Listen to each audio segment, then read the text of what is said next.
Hey everybody, welcome to Aniki, the podcast about anime with two brothers. I'm Ben. And I have a face that's easily mistaken for a yokai. Who doesn't? And I know you do. Yeah, no, it's fairly accurate. Have you filed your teeth into points, though? Not yet. Well, You know, I do have to say Ozu looks suspiciously like Onion from Steven Universe. you know, you're not wrong. Are you saying there is some sort of connection there? I think there is. Yeah, that's pretty Tell me suspicious. I'm wrong. So what mischievous acts have you been up to since last we spoke? Golly, let's think. I've played some Goose Game. I also played the Goose Game. It is delightful. It is delightful. I still haven't quite figured out what they mean when they say make her dress up the bust. So I haven't gotten that far. I watched the Steven Universe movie. I don't know exactly when I did that, but you know, that was good. Where did it take place chronologically?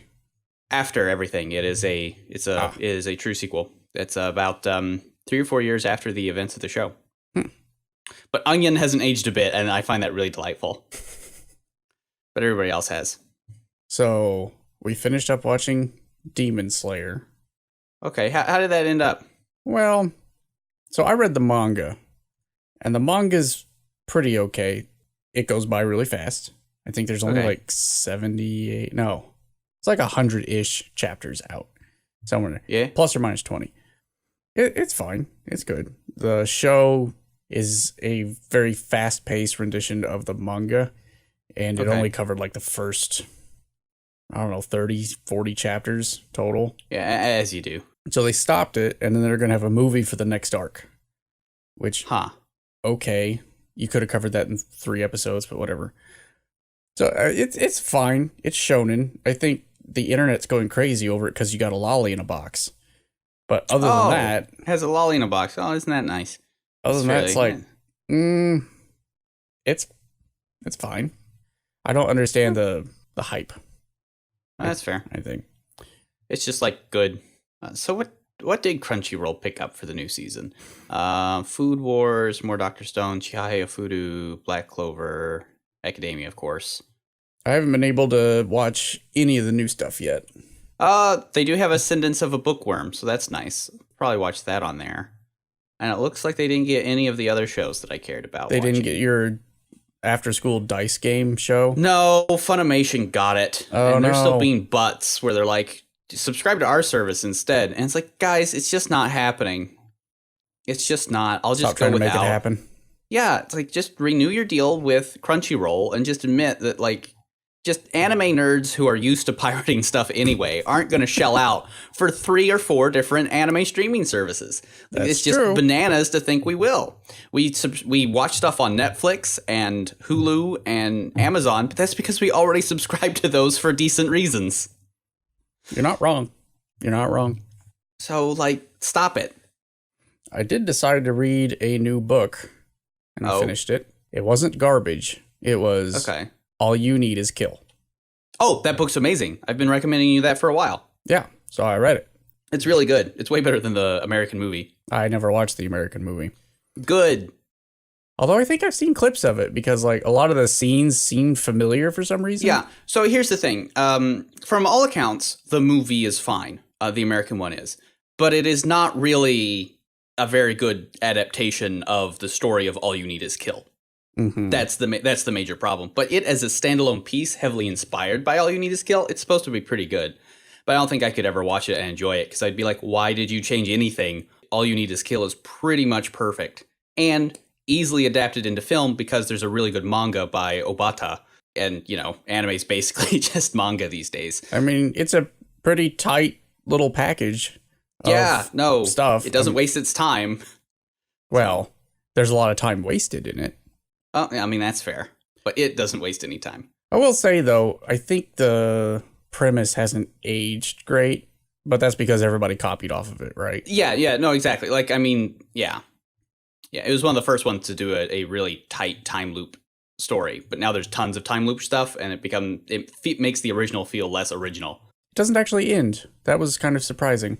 Yeah, well, I mean, it ends, but it doesn't... It stops. Plot lines get resolved, but the underlying plot line doesn't resolve, which is kind of surprising. I really like that about It's a Japanese novel, so that makes sense. It told its story. It's sort of weird that there was a whole chapter devoted to why this war was going on in the first place. If there was a pitfall, I think that was like the main one.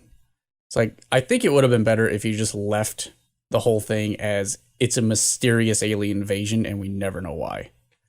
I think that's fair. Except that the two sort of backstory chapters are so like good. Well, the one with what's her face, definitely. Yeah. And then they just threw in and here's why the aliens came. Like, okay. This is sort of out of left field because all the other ones were from certain characters' perspectives, and this one is just omniscient perspective. But okay. I suppose. Hey, speaking of time loops. Yeah. Let's talk about living in a room by yourself. Okay, I can do that.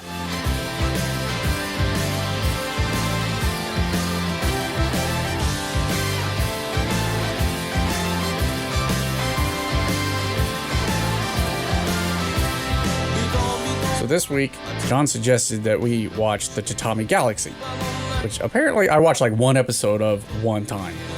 So, fun fact about Tatami Galaxy. First off, it's freaking 10 years old, which blows my mind. I was surprised by that. I thought it was actually older. Did you think it was older, or did you think it was newer? It looks newer because of just like its style. But that means it's just 6 years old, 6 years young. It came out 6 years after Rose and Maiden. You're still comparing everything to that. I don't think that's a fair comparison at all. Well, it's just kind of interesting, right? Where you're like, well, this came out 10 years ago, and is there anything that's come out recently that puts this to shame? Okay, maybe Mob Psycho when it comes to animation. But realistically, no. The gap in like how good this is versus Rose and Maiden, and those were just 6 years apart. And the gap between this and most stuff coming out today. Okay, hang on. You're talking one of those shows is 2004 where basically anything goes about Doll Highlander and a pissy little kid versus this thing, which won the grand prize of the 2010 Japan Media Arts Festival. The first TV show to ever do it. Yeah. Like, come on, man. But still. Apples and oranges. I mean, ish. So, real quick, what do you think the synopsis of this show is in a non-spoiler fashion? Oh, golly. Because Annie asked me the same question. She was like, oh, so what's it about? I was like, it's hard to talk about it without giving it away. A college kid learns to grow up and take responsibility for himself. I don't know. I think that's giving too much away. It might be. I mean, ostensibly, it's about a dude who's in college and he keeps repeating 2 years of college in a time loop. Sort of. But it isn't.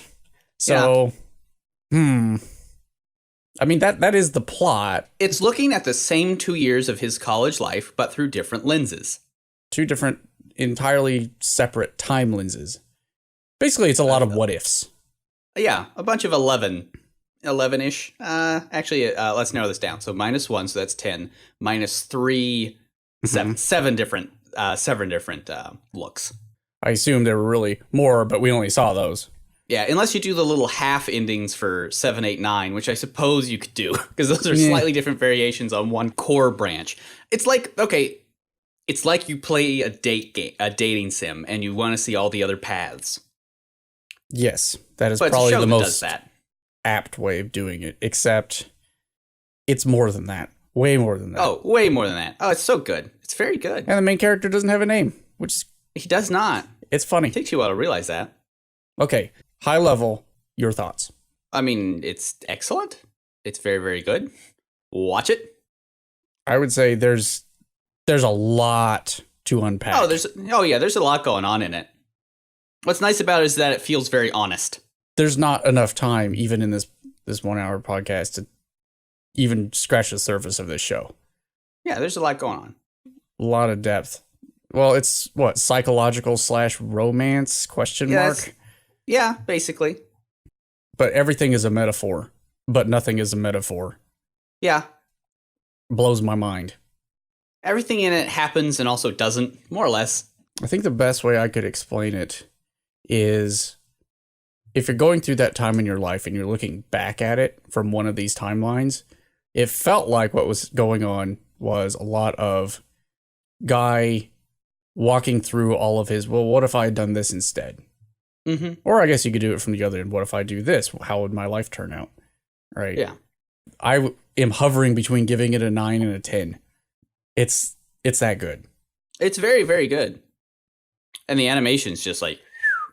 Well, there's one drawback to the show. I couldn't watch a lot of the animation because I was spending all my time reading.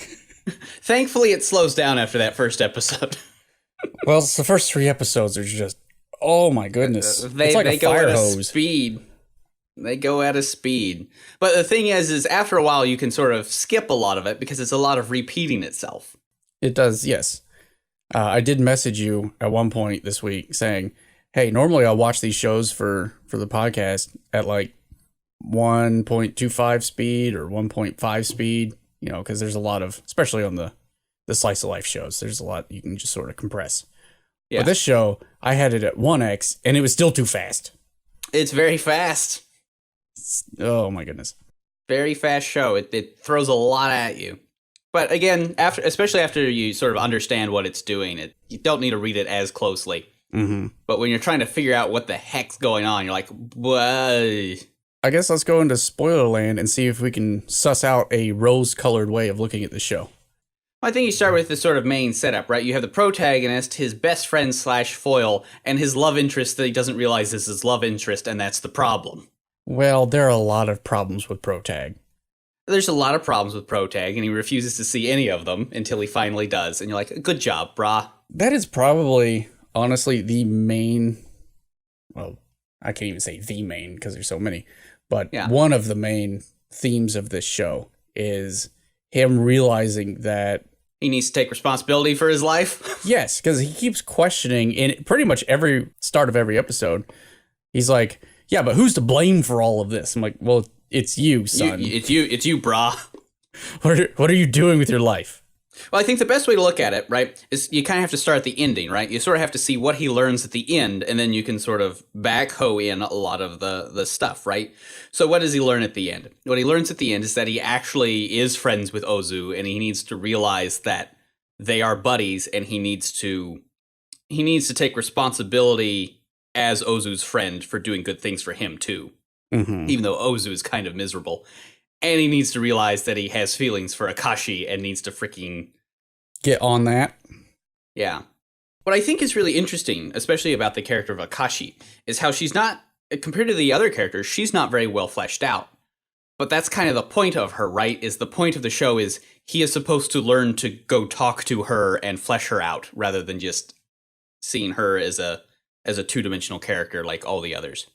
Right? Because the clever thing the show does is every arc, every character is kind of two-dimensional, and it's only after you've seen all of the arcs that everybody gets well fleshed out. Yeah, except her. And the fortune teller, I guess. Yeah. We never find out her deal. Yeah, but I don't mind it with Akashi because she is supposed to be kind of unknowable because he's never taken the initiative to know her. Yeah. Which is kind of the whole point of the show is told from Protag's, not only his perspective, but his introspection. So he's the quintessential unreliable narrator to the point where in like the first couple episodes, I'm seriously questioning whether Ozu is even a real person and not just his personification of his own devilish nature. I was thinking there for a while that maybe Ozu does not exist. That's what I was thinking. Like, is Ozu like Protag's Tyler Durden? Is this where this is going? But no, he's not. He's just kind of a jerk. Actually, there's a strong case to be made there because in the first bulk of the series, I mean, look how Ozu is portrayed. He's got that really unhuman face, the teeth, the eyes. Protag hates his guts, right? And he's like, I wish this guy was not part of me, right? He wasn't part of my life. No, that's true. But then once he goes through that labyrinthine Escher-esque world, right? Suddenly Ozu's character design completely changes. He just looks like a normal dude. Being a little more standard. I mean, he's still a little weird looking, but he's looks way more real. Yeah, and but then Protag has that outburst at the end where he has the teeth, right? Mirroring the same conversation they had in the first episode. Mm-hmm. Yeah, but he he learns to see Ozu from more angles in that. But I mean, like you say, everything in the show is both real and unreal, right? It's kind of like, did you ever watch that? So you showed me the review of that 3-episode review of the Who'sy Whatsy, the dark, nope, not Darker Than Black, 50 Shades of Grey. Things. Did you watch their one on Annihilation? I don't think so, because I haven't seen Annihilation. Well, it's really good, and you should really see Annihilation. But it's sort of the same way, where it's like the events in the show happen, but everybody in the show is, it's still a metaphor for something else. So it's not like the events of the show don't happen, but everybody in the show represents something else. If you split out the narration and the visuals, like they tell two, not completely different stories, but two completely different ways of looking at it. The narration is, what is this guy feeling, right? Yeah. But the visuals that we see of what the protag is experiencing are miles away from what he's actually describing. So it could be interpreted that the visuals that we see when he's looking at whatever situation he's in, those are like his internal feelings. This is hit home with Johnny. Yeah. Character of Johnny. By the way, the metaphor of Johnny on the hamster wheel is good. It's on point. It's on point. Yeah. He does this not only with Ozu, right? But he does it with what's his face? The movie guy, Joe Kasaki. Yeah, when he's first introduced, like, how's he portrayed? He's portrayed as like this monster-esque dude he's got a crown, he's surrounded by all these slave women, like high and mighty. And there's this little twist in episode 2 where the camera sort of pans around this guy, and for a second he goes into shadow and you just see this normal dude. Yeah. The whole thing is painted by Protag's perception of who this guy is. Oh, yeah. Well, I mean, everything in the show is painted by his sort of... I mean, one of the other lessons is the Protag has he makes everything larger than life, right? He thinks everything's going to change the world. He's like way too idealistic in a very negative way. Mm-hmm. And he needs to learn how to see that it's better. It's more dimensional than he makes it. So I think one of the things there is, especially when he was going through all the different clubs up until episode 5 or 6, it was striking to me his ideals just in general.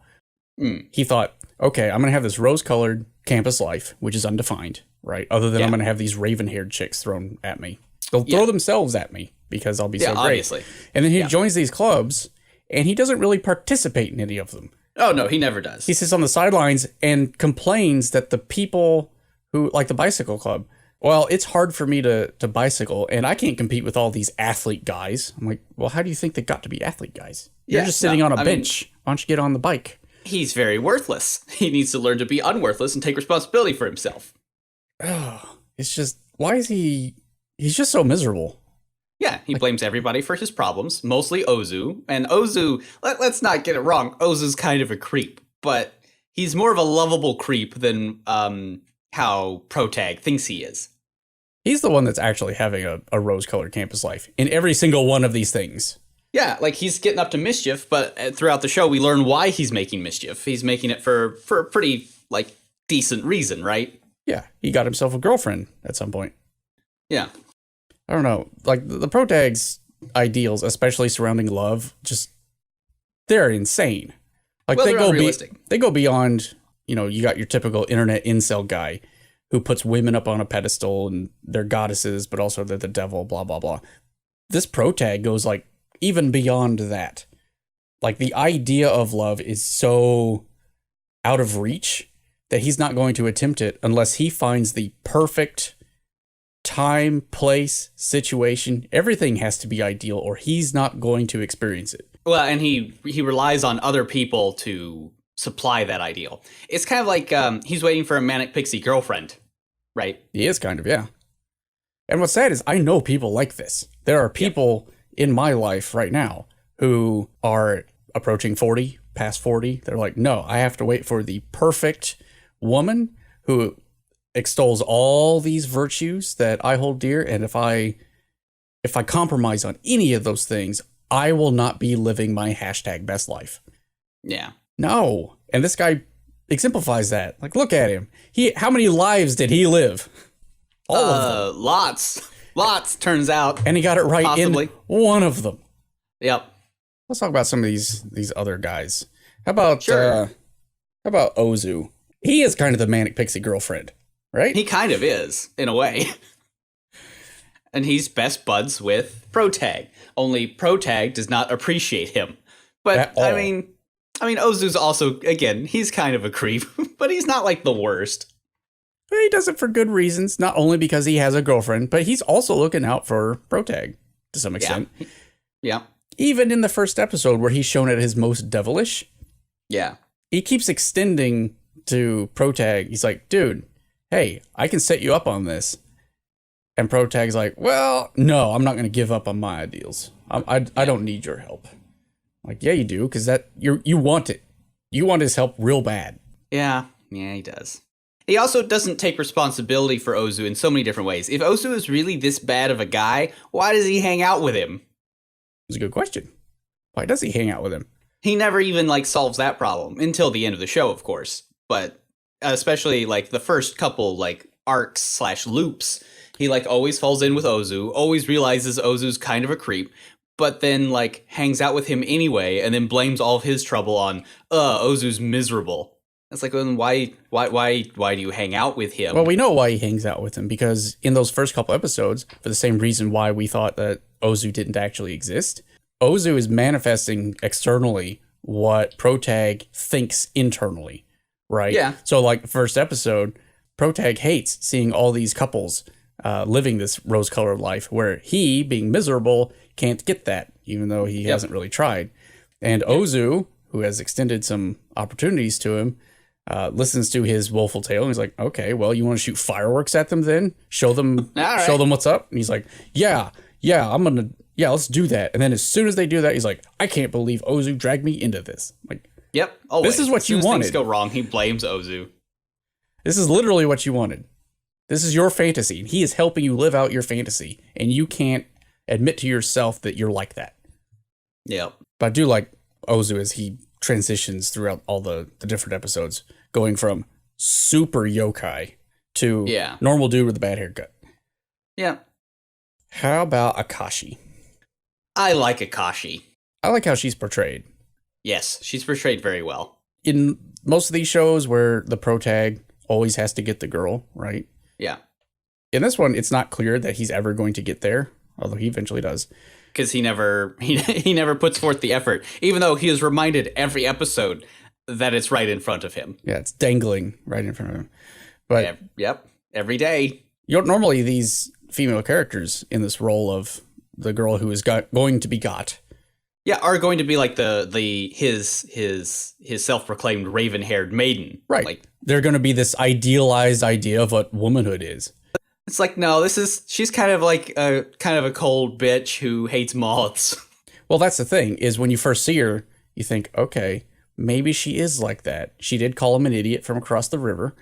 Okay, that just means that she has a higher ideal that she wants him to aspire to. Fine. Oh, yeah. But the moment that first moth lands on her face, you're like, no, she's just a normal human being. Yeah, no, she's absolutely normal. She's just a probably normal person who thinks the only he's normal an idiot. person in this show. Yeah. I mean, yeah, she's a little cold, but that's about it. But you can tell that she has feelings for him, too. And has had them for a while, depending on which timeline we look at. I don't know if in the ultimate timeline we ended up in. It's best not to worry. It's best not to try to suss it out, because I think it's a fool's errand. Yeah, probably. But it seems like everything in the background is always the same, and really the only things that change are the things that he just sees it from different perspectives. Almost everything, all major events always happen, right? Yeah. So I assume that she met him happens at that thing back in high school where he was in that superhero outfit or that character outfit. It's probably why she collects those little superheroes. Mm-hmm. I also choose to believe that when he was in the Escher world, that even though we weren't shown it, because we saw him leaving other items laying around for other versions of himself, that at some point he placed those little, those keychain things for himself to find. I choose to believe that. We weren't shown that, but I choose to believe either that was him or the manifestation of fate.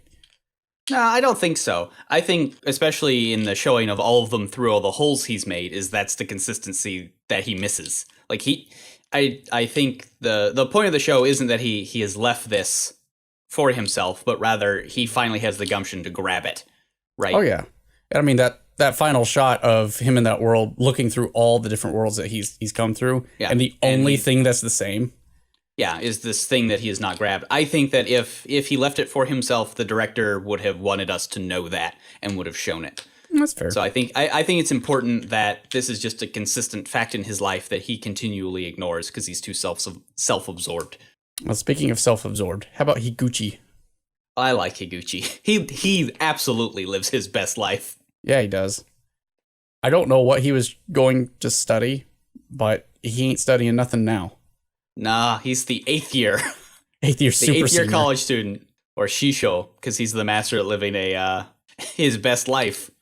It's funny, because in the first episode, you think, okay, this is an anime, and he introduces himself as the god of matchmaking. So you're like, okay, maybe this is real. And you're like, no, he's just kind of like a weird prankster dude. I don't know. In some ways, he ended up actually being sort of that godlike figure in the show. Yeah, no, because he's like always there and has a good perspective on stuff. He's very streetwise, but is also kind of a loser. But they do a good job showing him as this is what a loser's life is kind of like. You're in a tiny 4.5 tatami room covered with garbage, but you're still kind of happy-go-lucky about it. And the only way to clean it is to buy a literal $1,000 scrubbing brush. That's how bad it is. He has an ongoing prank war with Jogasaki. I would say he's like the typical beatnik type character. Right? Yeah, he is. He's got this, he's the old sage. I don't know why he sticks around other than to finish that book. Yeah.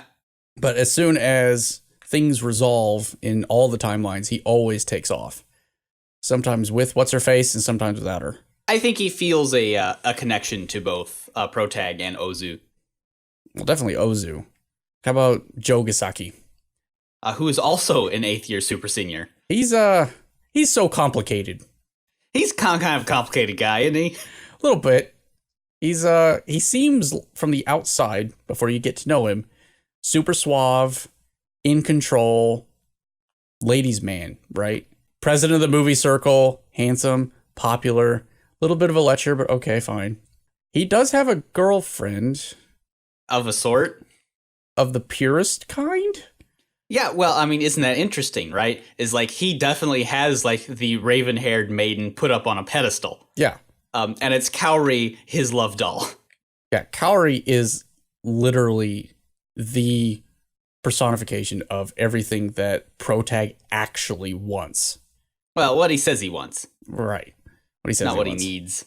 Yeah. But Jogasaki, I'm like, I don't know if this guy's like legit insane or if he's one of the only characters who knows what he wants and has grabbed it and he doesn't really care. Yeah, that's probably more right. He's got unique tastes and he has grabbed it with gusto. Again, he's kind of like, well, now isn't that interesting? That's a cool way to look at it. You could almost take that Higuchi is Ozu's best life taken to the extreme, as he thinks he wants it. And then Jogasaki would be the Protag's best life as he thinks he wants it. I could see that. Right? Because he's got the perfect girl up on the pedestal and everyone loves him and he's super suave and he's the center of attention. Except everything is just slightly off. Yeah. Yeah, that's a good read. So you could kind of see Higuchi as a future version of Ozu and Jogasaki as a future version of Protag, especially in that the proxy war is Higuchi and Josaki, and in one of the timelines they pass it down to Protag and Ozu. Yeah, that makes sense. Further sort of putting this link, and even Higuchi and Jogasaki are friends. They legitimately like each other, but they're very much frenemies, right? They're at each other's throats and always doing these pretty bad pranks against each other. For unknown reasons. Mm-hmm. How about Hanuki? Hanuki is she's an odd one, isn't she? She's not the most grounded person because she has some problems. She's got some drinking issues. Of the 4 main cast, I feel like she's the most college-esque person. Yeah. I guess if we look at it this way, each of the characters other than Protag are living their rose-colored campus life to their own fulfillment. Higushi's doing it in like the slovenly way. Jogasaki's doing it in the hedonistic way, and she's doing it in like, I don't know, the most normal way. Yeah, right? She kind of got her act together because she's a contemporary of both Jogasaki and Higuchi, but she has graduated ages ago and is a dental hygienist. Yeah, I mean, she still drinks, she still hangs out on campus. She is carrying out like 2 or 3 affairs at once, but whatever. Yeah. She's doing what she wants, although she doesn't really have a whole lot of judgment when she starts imbibing. No, she doesn't. No, she's a face licker. Which I didn't know was a thing. I also didn't know gum massages were a thing, come to think of it. Evidently. My question is, do you think in the trilogy arc, she actually had feelings for Protag, or was she just super drunk? I think a little bit of both, right? It's, what's the phrase? A rebound. Yeah. But that's more just like, I'm seeking company of someone of the opposite sex for the evening. Mm-hmm. Whereas, I guess my question was more, do you think she actually had feelings for Protag? Oh, like deeper feelings? Yeah. I mean, I think friendship feelings. Right. Yeah. She's probably the closest he ever got to having a friend other than Ozu. The closest he got to actually having a quote-unquote girlfriend. But again, he was too afraid to grab it. Mm-hmm. In more ways than one, according to Johnny. Oh, it's Johnny. Good old Johnny. I found myself agreeing with Johnny more often than I feel comfortable admitting. Okay. How about Kaori? She has a great personality. Well, Kaori is technically best girl, I suppose. I guess. Yeah, absolutely. Best girl. So in her arc of the trilogy, it really struck me when he had kidnapped her and was going to go elope with her at the end. Yeah. That even when he was all alone, his idealized version of womanhood is right there in front of him. Yeah. With no resistance at all, other than what's in his head. And he still can't approach it. Because somehow this isn't ideal enough. Like, this is as ideal as it gets, other than you're under a bridge. Well, other than courtly love, right? So he just wants to have a courtly love relationship with Kaori, which is sort of what she represents. She's the perfect ideal that you are supposed to only love in a courtly fashion, like Josaki does. I hadn't thought about the courtly love angle.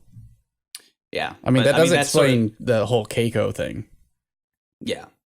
I can see that. Right, because that's the only way he really views love for a long time. Just in like this ridiculous. It's not even chivalry, really. No. It's beyond chivalry plus. Yeah. Let's see, I think that's pretty much it, except for like the fortune teller and Johnny, of course. Yeah. I did like Johnny. Poor Johnny. Johnny's pretty good. The cowboy Muppet. Johnny never got his. No, he didn't. I did like the fact that the ramen stall owner was also a 8th year senior. He's not 8th year senior, but he was in the same class as Hanuki and the other guys. And Josaki, and Higuchi. They're all contemporaries. So here's my question for you. All right. Because this has been the burning question for me. Sure. Was it real? Well, again, like I said, I don't think that's an important question. It's probably not an important question, but it does sort of help ground where he lands, right? If all the other ones were time reversing and rewinding back to him starting out his college career and deciding which path to go down, ultimately what breaks him out is when he chooses none of them and goes through the Escher universe and then pops back out. My question is not if he chooses nothing path, but the other ones. Do those actually occur? Or are those like manifestations of him reliving or predicting his path forward? Yeah, I don't know. Again, I don't think it particularly matters. What matters is the introspection he has in the 4.5 Tatami room arc. That's right. It doesn't even matter that what happens, that what kind of textually occurs in the 4.5 Tatami room even necessarily happens. At the end of the day, it's just kind of a metaphor for his own self-reflection, right? Yeah. So, I mean, yes. Again, you can safely assume that all the major events that occur in every episode do happen. the proxy war is an actual thing that occurs. Jogasaki being outed with his love affair with Kaori happens. Yeah. But it just seems like in the final arc that we end up in, Protag wasn't a party to any of those things because he chose not to join any circle. Yeah, but it's possible. So, especially since Ozu doesn't seem to know him. Although that could be, you could read that as he had started out being this miserable piece of crap guy, and from their perspective, suddenly he's this very confident, well put together dude, like out of nowhere, right? And they're like, "Who are you? Like, you're not the guy we know." Yeah. So again, it's an unimportant question, and one that probably doesn't have a strict answer one way or the other. I think for me, like that last arc, starting at the end of episode 9 and through episode 10, that for me is probably the best part of the it's show. Excellent. But all of that only matters. Yeah, I mean, you have to see the whole show else for it to really matter. But yeah, I really enjoyed the trilogy arc. But again, the trilogy arc's really good, but it helps inform 10 and 11. Episode 10 is probably one of the best episodes of anime I may have ever seen. No, it's very smart. Because not only is it smart and tie like all the psychological stuff together and showing him growing as a character, but just from a storytelling and directorial perspective. Oh, yeah. Holy crap. You guys planned all of this from episode 1 with the guy coming through the wall. Oh, they absolutely did, because they planned it all from episode 10, right? Like everything plans from 10. I mean, even the name of the show all comes from episode 10. It's amazing. It's an amazing episode. Especially since the way he sort of goes through all the tatami rooms, which are all the different universes he's gone to, and how he sort of leaves prizes and things for himself, and how those were woven into earlier episodes. It all stems from 10. And 10 is where you get that he starts out in his old mindset, even though I think that's the same protag that Higuchi told the episode before, because I don't think time rewound between episodes 9 and 10. Higuchi tells him, "Hey, dude, you just need to know there is no rose-colored life, or at least there's no rose-colored campus life, because there's no rose-colored life. You need to take responsibility for yourself and stop thinking that everything comes down to just picking possibilities. You know, you gotta take charge." So Wikipedia states that 9 time does not rewind, nor does it rewind in 10. But I guess technically at the start of 11 it does. But again, it's not the most important question. Well, and then episode 10 starts out with him still falling back into, screw everything else. My ideal world is this 4.5 tatami square room. This is my world. And this is all I care. I got everything I need in here. Everything's fine. But after 10 days of being stuck, suddenly it's hell. Yeah. And he finally realizes that he is in hell and he needs to get himself out. And there's only one way out, and it's him. Yep. He can't rely on anyone because no one else lives in this universe. It's just him and copies of him. Well, because again, like it's his own self-absorption, right? Where he can't break out because he's too self-absorbed to see anything outside of himself. Yes, I like this because we went from Rose and Maiden, where you had a guy that was kind of in the same mindset. Oh, absolutely, right? But a manic pixie dream girl and everybody loves him for no reason. Yeah, and you know how he got out? People reached into his stupid world and slapped him about, and then suddenly he's okay. Where here, you have somebody who has to come to terms with himself to actually grow. Yeah. You don't see that a whole lot. No, you don't. And that's what makes this good, right? Is so many anime, like, again, the manic pixie dream girl effect, where somebody from the outside breaks in and fixes everything for you, instead of him finally grabbing, the light switch and just being like, oh, that's right. I get it. I have to do things for myself. It's not all Ozu's fault. I am the one responsible for the miserable life I am leading. It's like, yes, you're right. You are. Now fix it, you dummy. It doesn't matter what anybody else does. And it doesn't matter what choices you make, because you're always living in the now and you can't go back and fix those things. So you need to make the best of what is in front of you. Take responsibility. I guess carpe diem or something. Yeah, kind of. Oh, I guess there is one episode between 6, 7, 8. and 10, 11. Yeah, it doesn't go straight into the trilogy arc. For some reason, I thought Secret Society arc was part of the trilogy, but it's not. Because the Secret Society is when he decides, okay, well, then I'll just use shady means to get where I'm going. Oh, I thought you meant, when you said Secret Society, I originally thought you meant the cult. The MLM cult. I do like the cult. I didn't know that's where that was going. I thought they were actually a softball club for a bit. Yeah. And they're just weird about honey. And they wear dumb hats. I'm like, oh, wait. Oh, no. It's an MLM. Oh, no, it's a cult. Oh, no, it's a doomsday cult. Yeah, no, it's really good, right? And again, that very likely exists in this world, at least a version of it. Oh, yeah, because again, that crowd was chasing Ozu. Steal a thing. Yeah. Yeah, again. And I really like how that crowd, that whole scene from episode 11, is the same one that's in episode 1. Mm-hmm. It's a very nice callback, which makes me think that maybe when everyone is like, who are you? They really are. They do know the guy. It's just they don't know this version of. Yeah, it's possible. Again, like it's just really hard to tell because again, what do you get? What are the corollaries between 1 and 11? The whole crowd, him meeting Akashi at the festival, and this is the one where she is happy to go to ramen, which is what he promised he would do in episode 1. Mm-hmm. So it's very likely that the quote unquote real timeline is just episode 1 slamming right into episode 11. That could be it. But again, the importance of trying to hash that out, it's kind of like figuring out what happens to the Shimmer at the end of Annihilation. It's just not the point. Yeah. But yeah, I'm still on the fence. I don't know if I give this a 9 or I put it in my rarefied list of 10s. Well, I mean, if this doesn't go in a 10, what does? So what do you have in your 10s? 12 Kingdoms. I got that. Cowboy Bebop.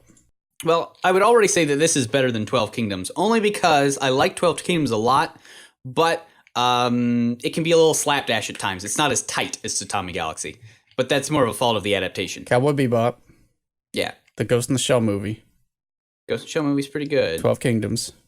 Yeah, all right. Fooly Cooly. Yeah, FLCL's great. Mononoke. Okay. And Kill la Kill. Yeah, this has to go with those, right? Because I mean, what links those is like fantastic storytelling, development. Yeah. It has to, because if you think about it from another way, if what FLCL is to middle school, this is to college. So you're not wrong. That's a good point. Yes, I came to this conversation wanting to be convinced to make it a 10. And I think you've convinced me. I think you'd have to, because again, this does a lot of the same things that the original FLCL does, but for a different age group. Well, this is a momentous occasion because this is the first time I've scored something a 10 while recording this podcast. Yeah. The last time I did was Kill la Kill. Kill la Kill's really, really good. Except episode 7 still sucks. Man. But the rest of it's really, really good. Episode 7 sucks, but the rest of it's really good. So now I have 7 shows rated a 10. Still single digits.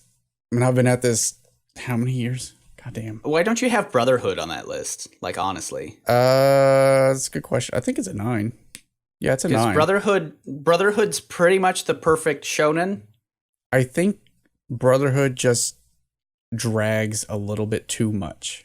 I don't think so. I think there's just a little too much drag, especially in the middle. But the ending's great. Like, I don't have any problems with most of Brotherhood.